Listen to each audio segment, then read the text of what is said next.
Walk in His path as Jesus showed us how.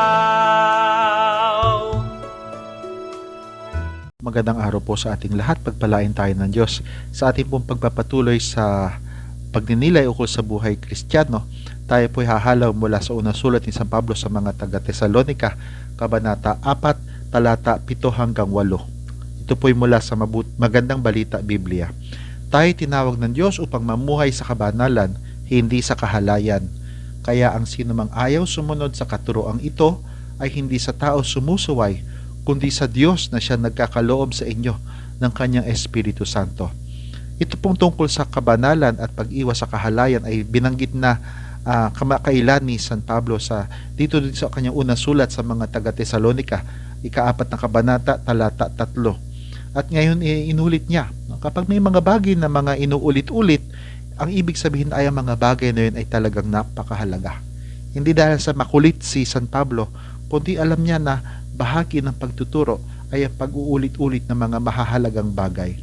At ipinagbigay diin niya dito na ang pagsasabi ng pamumuhay sa kabanalan at kasabay ng pag-iwas sa kahalayan ay kalooban ng Diyos at ito ay kinakailangang sundin.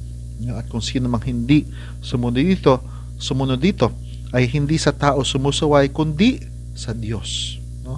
Kung kaya't ito ay isang atas ng Diyos, kinakailangan seryosohin natin ito. Hindi ito basta imbento ng tao na ay sige magpakabuti kayo, huwag kayong maging mahalay.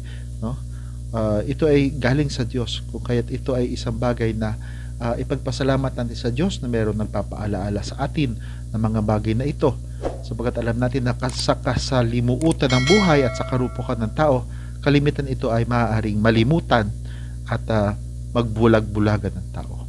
Pagpalain tayo ng Diyos. Walk in His path as Jesus showed us.